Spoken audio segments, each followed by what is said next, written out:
우리 광고 말씀 가운데 미처 말씀을 못 드렸는데 다음 안식일은 성만찬 예식일입니다. 다음 안식일 2기 마지막 안식일 성만찬 예식 여러분들 마음으로 준비해 주시길 바랍니다. 할렐루야, 하나님을 찬양합니다. 매 안식일마다 귀한 찬양을 하나님께 올릴 수 있는 찬양대가 있다는 것은 아주 큰 특권입니다. 여러분들 그렇지 않습니까? 우리 찬양대원들을 위해서 여러분들 뜨거운 격려의 아멘 해주시게 되길 바랍니다.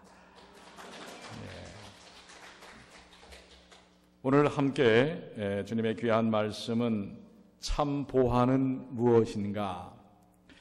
사실 설교로 많이 사용되어지는 주제의 말씀입니다. 그렇지만은 받은 또 하나님의 은혜들이 깊고 또 중요하기 때문에 함께 이 말씀을 우리 마태복음 13장 44절만 44절. 근데 여러분들 어디까지가 44절인지 구분이 안 되죠? 또 천국은 다섯째 줄 전까지입니다. 자, 우리 한번 다 같이 읽겠습니다. 천국은 시작. 천국은 마치 밭에 감추인 보화와 같으니 사람이 이를 발견한 후 숨겨두고 기뻐하며 돌아가서 자기의 소유를 다 팔아 그 밭을 사느니라. 아멘. 자, 여러분에게 있어서 보화는 무엇입니까? 여러분들 혹시 집에 좀 보물단지들이 좀 있으신지 모르겠어요. 아주 소중하게 여기시는 어떤 것들이 아마도 한두 가지는 있지 않을까라는 생각을 합니다. 그렇게 고가의 보물은 아니래도 평생을 살면서 아주 소중하게 여기는 그런 것들이 혹 있을지 모르겠습니다. 그러나 여기서 말하는 보화는 진짜 값어치가 엄청난, 그래서 좀 속된 표현으로 팔자를 고칠 수 있는 그럴 만한 보화를 이야기하고 있는 것입니다.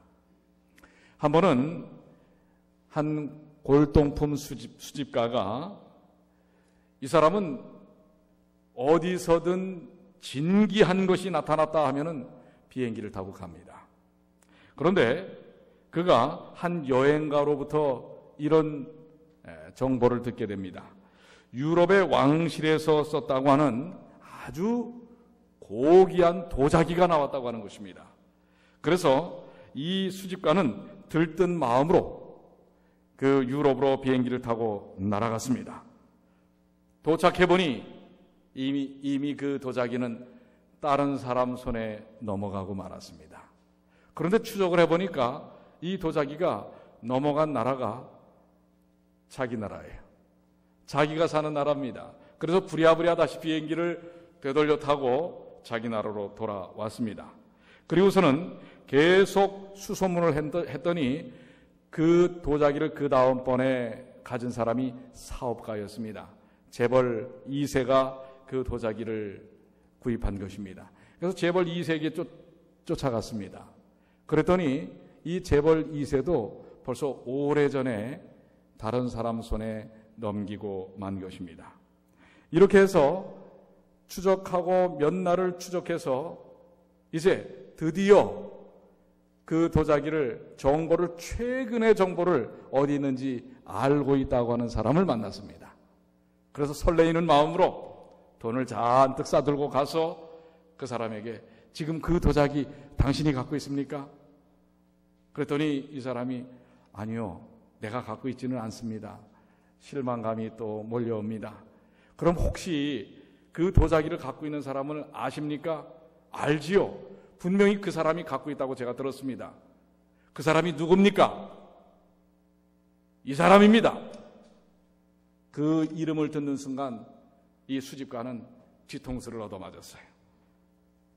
그 마지막 도자기를 갖고 있다고 하는 사람의 이름을 들었을 때 그 이름이 누구였습니까? 자기예요. 자기 이름이 나온 거예요. 그래서 부랴부랴 집으로 되돌아와서 창고에 도자기만 쌓아놓는 진열장을 열어보니 거기에 그 도자기가 있는 것입니다. 이미 오래전에 그 도자기를 사놓고도 이 사람은 까마득하게 뭐예요? 잊어버리고선 한참 지난 정보를 가지고 이 전 세계를 헤매면서 도자기를 찾고 있었던 것입니다. 그 도자기는 이미 어디에 있었는데? 자기 지하실 창고에 있었는데, 혹시 여러분들은 그렇지 않습니까? 여러분에게서의 진정한 보물은 무엇입니까? 그 보물은 또 어디에 있습니까? 오늘 우리는 이 아침에 진정한 보화와 보물이 어디 있는지, 또 어떻게 그것을 찾을 것인지 말씀을 통해서 한번 우리가 확인해 봤으면 좋겠습니다. 왜 이 밭에서 감추인 보화가 나왔는가? 여러분들 이미 잘 아는 내용이에요. 이 고대 이스라엘은 전쟁이 많습니다. 그리고 화재가 많아요. 그리고 오늘날처럼 뭐예요? 은행에 개인 금고가 있는 것이 아닙니다. 그래서 가장 안전한 방법은 땅에다가 묻어놓는 것입니다. 그런데 여러분들도 그렇지 않는지 모르겠어요. 어느 주머니에다가 뭘 넣어놨는데 까마득하게 잊어버리는 것입니다. 수년이 지난 다음에 옷을 버리려고 하니까 거기서 뭐가 나와요? 거금의 돈이 나오는 것입니다. 우리 집에 한 사람 그런 사람이 꼭 있어요. 몰라요, 어디에 돈이 있는지. 뒤져보면 나옵니다. 바로 이 사람들도 땅에다가 감추어놨지만은 나중에 나이 먹어서 어떻게 해요? 까마득하게 어디에다 감춰놓은지도 잊어버릴 뿐만 아니라 나중에는 어떡합니까? 그냥 그것을 자손들한테 얘기도 하지 못하고선 돌아가시는 거예요. 그래가지고 그것이 어디 있는지 모르다가 수십 년, 수백 년이 흐른 다음에 그야말로 전혀 관계없는 농부가 밭을 일구다가 그것을 발견하는 것입니다. 그런데 그 땅은 이 농부의 소유가 아닙니다. 소유권이 있는 사람은 그 밭의 주인입니다. 어떻게 보면 도덕적으로 조금 문제가 있는 상황이에요. 그렇지만 그 보화를 도무지 놓칠 수 없는 평생에 가질 수 있는 것입니다. 그래서 그 법적인 문제를 해결하기 위하여 자기가 갖고 있는 전 재산을 다 정리해서 그 땅을 어떻게 하는 거예요? 구입하는 것입니다. 법적인 소유권을 갖는 것입니다. 그래서 그 보화를 자기의 것으로 만드는 것입니다. 오늘 우리는 이 얘기에 대하여 예수님의 그 이후의 설명과 또 우리가 여러 주석서들을 통해서 나타나는 이 감추인 보화는 무엇인가? 그것은 또 이 감추인 보화가 감춰졌던 밭은 무엇인가? 밭은 여러분들 뭐로 알고 계시죠? 하나님의 말씀, 성경입니다. 진리가 담겨져 있는 말씀입니다. 그 다음에 여기에서 찾아낸 감추인 보화는 무엇입니까? 영생입니다. 하나님께서 허락하신 영생의 축복을 말하는 것입니다. 오늘 여러분들 하나님의 진리의 말씀을 통해서 찾고 찾는 일을 통하여 영생의 축복을 얻으시게 되기를 바랍니다. 이미 얻으셨지요? 그래서 우리는 계속해서 이 말씀을 살피고 하나님의 축복을 다시 한번 우리의 생애 속에 적용시켜야 할 것입니다. 그래서 이 부분에 대한 말씀, 이미 오늘 여러분들 오늘 이 마태복음 13장 14절로 46절에 있는 설교의 내용은 끝났습니다. 이렇게 하고 내려가면은 좀 그렇죠?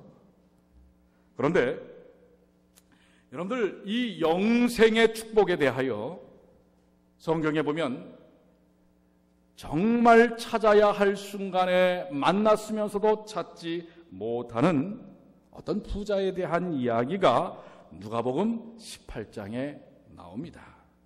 누가복음 18장 18절에는 어떤 관원이 물어가로되 선한 선생님이여 내가 무엇을 하여야 영생을 얻으리까? 여러분들 영생만큼 소중한 보화가 없지 않습니까? 그런데 그 영생의 보화가 그 눈앞에 있었어요. 예수님, 그 소유자이신 예수님이 그 앞에 계셨는데 이 젊은 부자 관원은 그 영생에 대한 보화를 사지 못합니다. 22절에 보면 예수께서 이 말을 들으시고 이르시되 내가 오히려 한 가지 부족한 것이 있으니 내게 있는 것을 다 팔아 가난한 자들을 나눠주라. 그리하면 하늘에서 보화가 내게 있으리라. 그걸 다 너의 소유물들을 팔아서 그것을 사면 하늘의 보화가 내게 있을 것이다. 이렇게 말씀하십니다. 그런데 이 사람이 어떻게 반응합니까? 23절에 그 사람이 큰 부자인 거로 이 말씀을 듣고 심히 근심하더라. 마가복음 10장에는 근심하여 가니라 그랬습니다. 가니라. 그냥 근심하고 돌아간 겁니다. 그 보화를 샀어요? 못 샀어요? 못 샀어요. 보화보다는 뭐가 더 중요했어요? 예수님께서 그 보화를 무엇을 하여 사라고 그랬어요? 내 재물을 가난한 사람들에게 다 나누어 줌으로써 그것을 사라고 그랬는데 사실 그에게 있어서는 영생의 보화보다도 뭐가 더 큰 보화라고 생각했습니까? 자기 자신이 갖고 있던 재물이 더 큰 보화라고 생각하고 있었습니다. 이것이 참 아이러니입니다. 영생이 무엇입니까? 영생을 어떻게 얻을 수 있습니까? 그 보화를 찾고자 왔지만 자신이 그 영생보다 더 중요하게 여기는 것 때문에 그것을 결국 사지 못하고 돌아간 것입니다. 어떻게 보면 이것은 바로 우리의 모습일 수 있습니다. 하나님의 나라는 그 무엇을 주고도 바꿀 수 없는 정말 소중한 보화입니다. 여러분 그렇게 믿으십니까? 근데 이렇게 아멘이 적어요. 하늘나라는 천국은 이 세상의 그 어떤 보화보다도 더 소중한 보화입니다. 그렇습니까? 꼭 이렇게 얘기를 해야 아멘 나와요. 재산을 다 팔아서 사도 재산이 아깝지 않는 보화가 영생의 보화입니다. 그런데 이 부자 관리에게는 말만 영생이 보화지, 말만 천국이 보화지, 사실은 이 땅의 재물이 더 큰 보화였다는 사실입니다. 오늘 우리의 삶도 한번 살펴볼 필요가 있어요. 우리는 영생을 원합니다.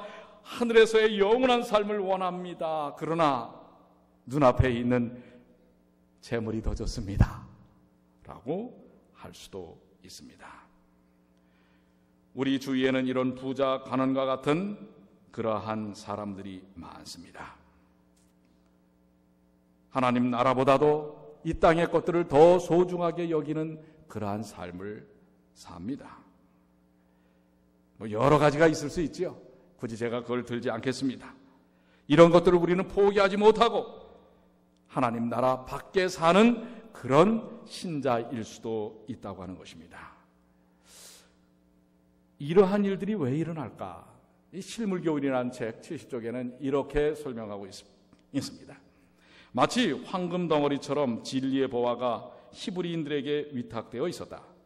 그들은 손에 하나님의 말씀을 가지고 있었으나 대대로 전해 내려온 유전과 성경에 대한 인간적인 해석이 그 말씀을 가리워 그들로 예수 안에 있는 진리를 보지 못하게 했다. 즉 뭐예요? 하나님의 말씀을 인간적인 유전과 성경에 대한 인간적인 해석 때문에 그렇다고 하는 것입니다. 자기들의 고정관념 때문에 하나님께서 허락하시는 본질적인 축복과 영생의 의미를 깨닫지 못한다고 하는 것입니다.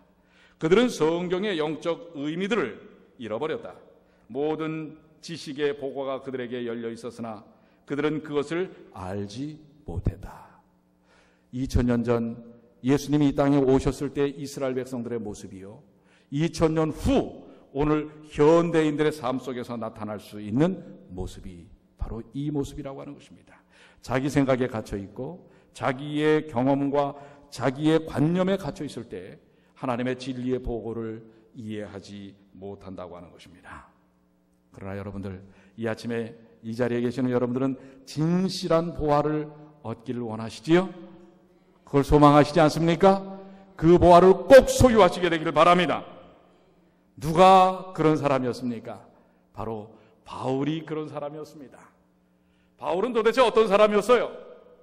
여러분과 저와 똑같은 성정의 사람입니다. 자랑하고 싶어 하고, 우쭐하고 싶어 하고, 성공하고 싶어 하고, 남보다 위에 서기 원하는 사람이었습니다.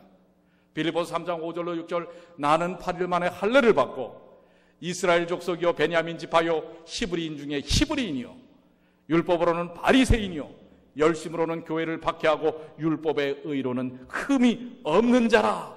내가 이런 사람이요. 이랬던 바울입니다. 예수를 뭐예요? 잡아 죽이겠다고, 예수 당을 잡아 죽이겠다고 설쳐대던 사람입니다.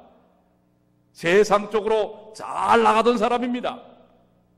그랬던 그가 누구를 만남으로요? 예수 그리스도를 만남으로 바로 7절부터 9절까지 이렇게 바뀝니다.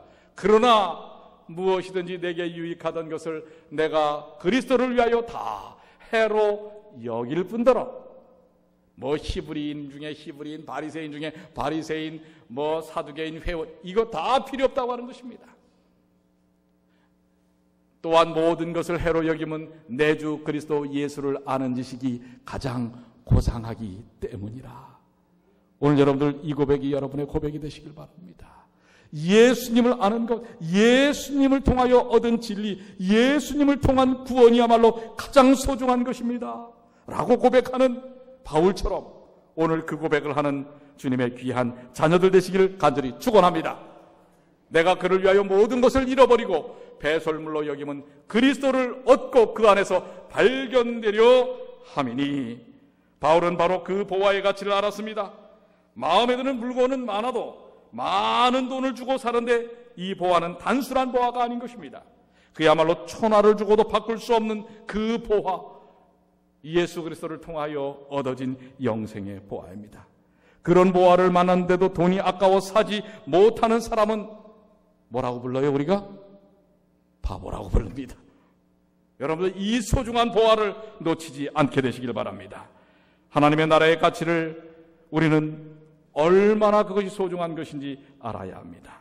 그래서 내가 갖고 있는 모든 것을 다 투자해서라도 살만한 것이라고 하는 사실을 기억하시게 되기를 바랍니다. 이러한 구매는 바울만 한 게 아니에요. 성경 가운데는 막달라 마리아도 그렇습니다.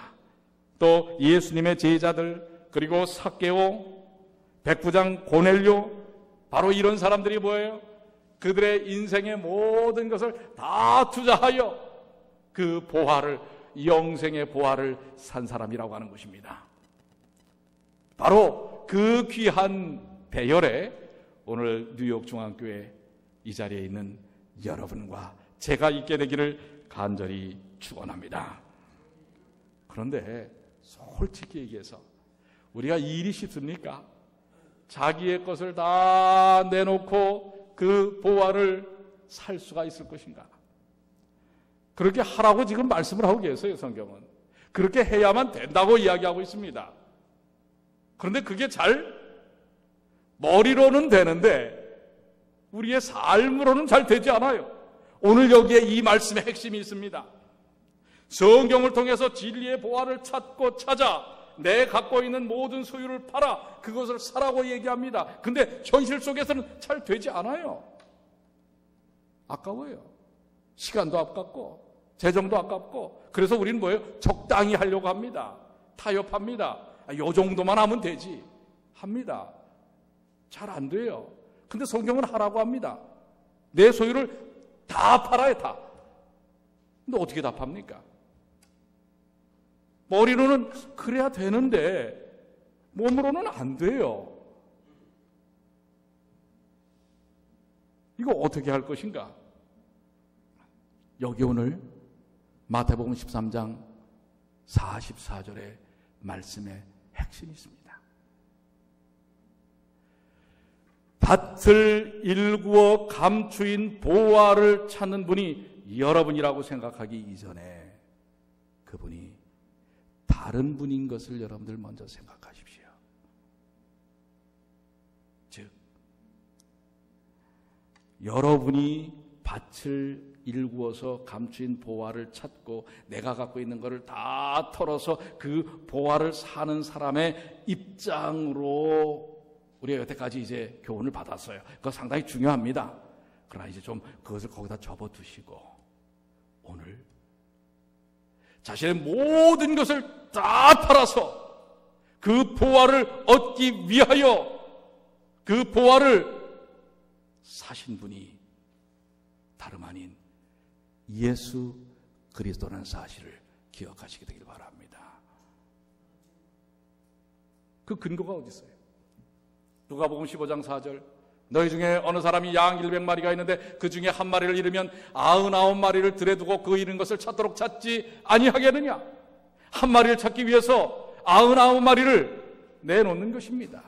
그게 목자이신 예수님의 마음이에요. 그가 갖고 있는 모든 것을 다 내려놓으시고 누구를? 여러분과 저를 우리는 보화인지도 몰랐어요. 땅속에 감춰져 있기 때문에 보화는 보화인지 모릅니다. 찾아주는 사람이 찾아야 그게 보화가 되는 것입니다. 근데 땅속에 감춰져 있는 흙 묻은 별 볼 일 없는 빛내지 못한 감추인 보화가 여러분과 저입니다. 그런데 그 보화를 찾기 위하여 어떻게 해요? 우주의 왕이신 분이, 그래서 각시대 대쟁투 651쪽에는 이렇게 설명하고 있습니다. 하늘의 왕께서 타락한 인류를 구원하시고자 자신을 낮추시고 죄의 지옥과 슬픔을 지시고 아버지의 얼굴에서 숨겨진 채 마침내 잃어버린 세상의 죄 때문에 갈바리의 십자가 위에서 당신의 심장이 터지고 생명이 떠나간 사실은 결코 잊혀지지 않을 것이다. 온 우주의 창조자시며 모든 운명의 결정자께서 인류를 위한 사랑 때문에 당신의 영광을 버리고 스스로 낮추셨다는 것은 영원히 우주의 경의와 존경을 자아낼 것이다. 오늘 여러분들, 우리는 우리가 보화를, 나의 모든 것을 다 내놓고 사야 한다고 하는데 너무 집중해 있어요. 그런데 이것이 가능하게 된 것은, 사도 바울이 내 모든 것을 배설물로 여긴다라고 할 수 있는 것은 바로 그 못난 사도 바울을, 그 극악한 사도 바울을 찾기 위하여 우주의 왕인 모든 것을 내려놓으시고 오신 예수 그리스도를 만났기 때문이라는 사실을 기억하시게 되길 바랍니다. 오늘 그 예수님이 여러분을 찾기 위해 이 땅에 오셨습니다. 그 예수님이 모든 것을 다 내려놓으시고 여러분을 보배 중에 보배로, 보화 중에 보화로 여기서서 찾으실 때 그분의 모든 것을 다 투자하셨다는 사실을 기억하시는 주님의 귀한 자녀들 되시길 바랍니다. 그래서 주님은 뭐라고 말씀하십니까? 내가 결코 잊지 않겠다, 놓치지 않겠다. 야곱아, 너를 창조하신 여호와께서 이제 말씀하시느니라. 이스라엘아, 너를 조성하신 자가 이제 말씀하시느니라. 너는 두려워 말라. 내가 너를 구속하였고 내가 너를 지명하여 불렀나니 너는 내 것이라, 내 보화다. 누구를 향해서요? 누구를 향해서요? 우리 여기 박민율 향해서 너는 내 것이라. 여기 있는 한 사람 한 사람을 향하여 너는 내 보화라. 여러분은 보화이십니까? 예수님이 찾는 순간 여러분들은 이 우주에서 엄청난 가치의 보화가 되셨다는 사실을 기억하시길 바랍니다. 누구의 값으로 샀기 때문에? 우주의 왕의 모든 소유물을 다 지불하고 사신 보화이기 때문에 그렇습니다. 여러분들 함부로 여러분을 불리시면 안 됩니다. 여러분을 함부로, 여러분 스스로를 함부로 대하시면 안 돼요. 그렇습니까? 안 그렇습니까? 아유, 내가 뭘요? 나는 아유 별거. 여러분이 별거 아니면 예수님도 별거 아니에요. 그렇습니까? 안 그렇습니까? 오늘 여러분을 찾기 위하여 예수님이 이 땅에 모든 것을 포기하고 오셨다는 사실을 기억하시게 되기를 바랍니다. 어떤 세미나에서 강사가, 저는 뭐 그냥 그 예를 들 겁니다. 근데 진짜 이게 없네. 20달러짜리를 다 꺼내놓고 말해요. 자, 오늘 여러분들 제가 이 강의를 끝난 다음에 이 20달러를 원하시는 분 제가 드리겠습니다. 손 한번 들어보세요. 여러 사람이, 아니 거의 다 들었어요. 근데 이 강사가 20달러짜리를 막 구겼습니다. 막 구겼어요. 자, 이제도 여러분들 이 20달러를 원하시는 분 손 들어보세요. 얼마나 들었을까요? 아까 들었던 사람들 다 들었어요. 이 강사가 20달러짜리를 땅에다 놓고 밟았어요. 그런 다음에 다시 들고, 자, 여러분들 이 20달러짜리를 아직도 원합니까? 다 원한다고 그래요. 왜요? 이 돈은 꾸겨지든 밟혀지든 20달러의 가치는 사라집니까? 사라지지 않습니까? 사라져요? 사라지지 않아요? 오늘 여러분들, 여러분의 가치는 그렇습니다. 세상에서 찢기고 눌리고 밟혀도 이 이민의 삶 속에서 영어 못한다고 멸시당하고 뭐하고 어쩌고 해도 여러분을 향한 하나님께서 보화로 찾으신 그 엄청난 가치는 전혀 변하지 않는다는 사실을 기억하시게 되길 바랍니다. 뭐 좀 저거 하면은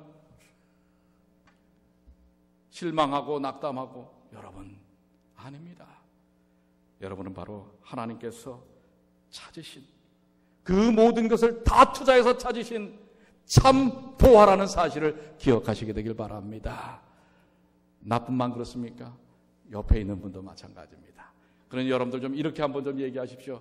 당신은 하나님께서 모든 것을 다 주고 사신 참 보화입니다. 한번 좀 그렇게 얘기해요. 너무 긴가요? 자, 그럼 그냥 짧게, 당신은 참 보화입니다. 시작. 무시하지 마세요. 여러분 자신도 무시당하면 안 되고 여러분 주변에 있는 사람들도 무시해서는 안 되는 것입니다. 왜요? 예수께서 찾고 찾으신 참 보화라는 사실을 기억하시게 되길 바랍니다.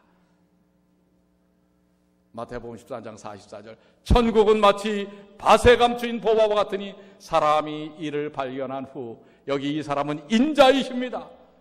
이를 발견한 후 숨겨두고 기뻐하며 돌아가서 자기의 소유를 다 팔아 그 밭을 사느니라. 바로 주님은 이 땅에 여러분을 찾기 위해 그렇게 오셨다는 사실을 기억하시게 되길 바랍니다. 사실 우리 시간이 많이 지났기 때문에 제가 더 이상 말씀을 드리지 않지만은, 여러분들, 내가 누구라고요? 누가 찾으신 예수께서 무엇을 들여서 우주의 왕의 모든 것을 다 내려놓으시고 찾으신 무한 가치의 존재라는 사실을 기억하십시오. 아멘입니까? 믿습니까? 여러분들 세상 가운데서 주눅들지 마세요. 다가오는 한 주 동안 나는 누가 찾은? 하나님께서, 예수께서 찾으신 보화이다. 아멘. 그렇게 사시게 되길 바랍니다. 그래서 우리는 이렇게 간증합니다. 383장 마지막 찬양입니다. 우리 383장 1절만 우리 다 같이 힘차게